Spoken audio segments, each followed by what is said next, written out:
Ukraine. The four of them abandoned NGL and invaded the Republic of East Gorto, the royal palace. Miriam swiftly eliminated every soldier stationed there and executed the supreme leader of East Gorto. Pito then reassembled the corps to create a puppet, allowing them to control the nation's citizens. Miriam commanded all East Gorto citizens to gather in the capital within 10 days for a 3-day national rally. His goal was to implement the selection, a process of brutally awakening the population of Nin to transform survivors into high-quality food and Nin-capable soldiers before proceeding with unification, complete world conquest.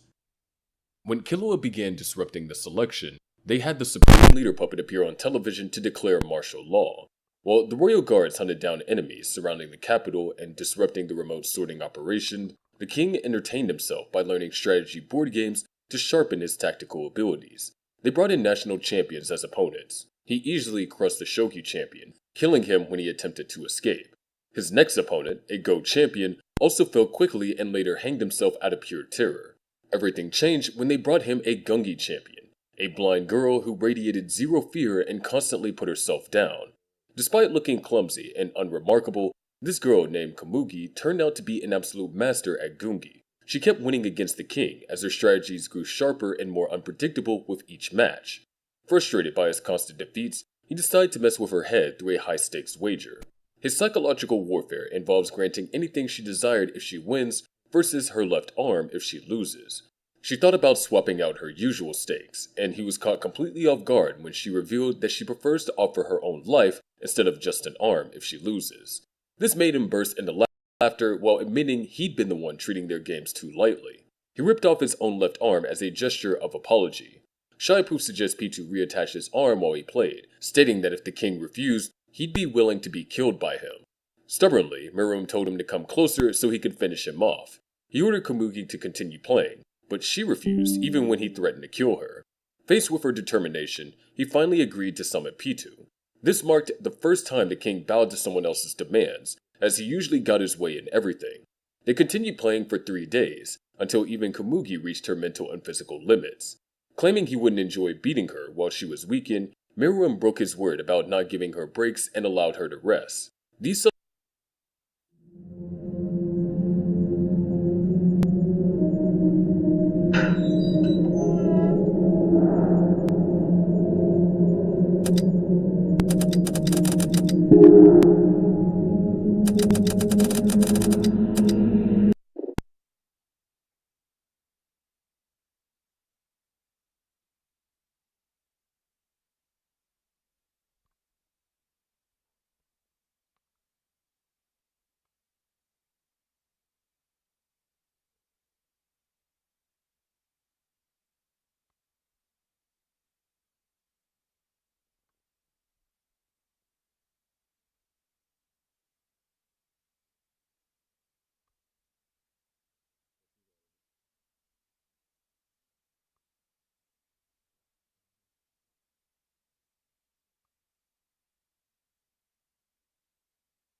Foxy will go away shining your flashlight at him for a couple of seconds, or by using that camera beacon I talked about yesterday. I think you know the real reason I installed it now. Anyway, he'll make some weird garble noises once he leaves. I think it just means that his system is rebooting. I'll get him to leave you alone at least. If you don't get him to go away fast enough, God help you. Okay, what I'm about to say stays only between you and me, alright? I caught a glimpse of William fitting those older models today with newer parts. I checked the maintenance logs, and sure enough, there's nothing there about repairing the old models. I don't know what he's up to, and I'm kind of tempted to go to Henry about it. I think I'm just gonna wait, see if he does anything else that Henry wouldn't approve of. I think that's everything for tonight. I'll probably have some more information for you tomorrow. Remember, I never called you, okay? Alright, good night.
Seriously, take one look at that animatronic and tell me it wouldn't traumatize you as a kid.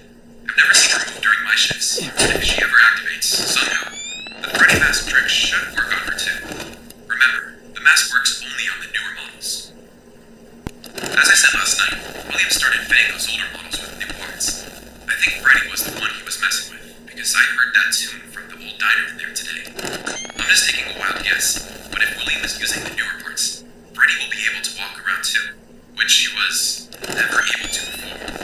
Depending on the parts William is using, he may or may not be fooled by the mask. If not, the flash beacon should still work on drawing him away.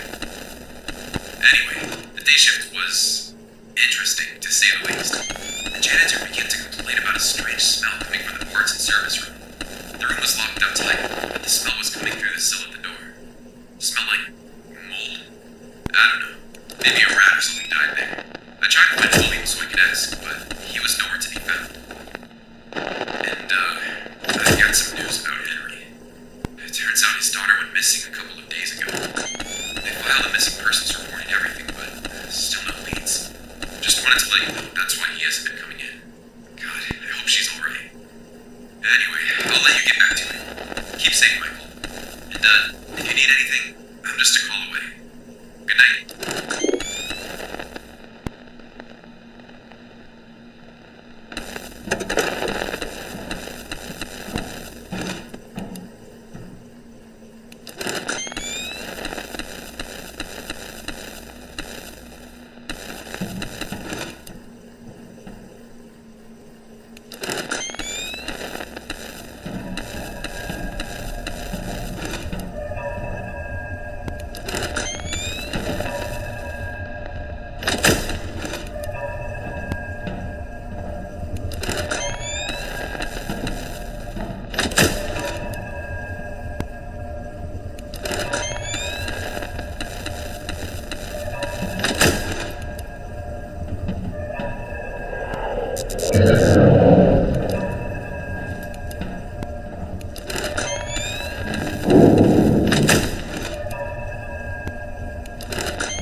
Michael, listen up. William finally showed his face, but he locked himself in that damn parts and service room again. The smell has gotten way worse, like something's rotten in there. I caught William after closing to ask him what he was doing, but he just told me to focus on my own duties and keep my nose out of his business. I don't even know what to think. Anyway, if any more of the older models are active tonight, which I'm certain they will be, keep shining their face with your flashlight.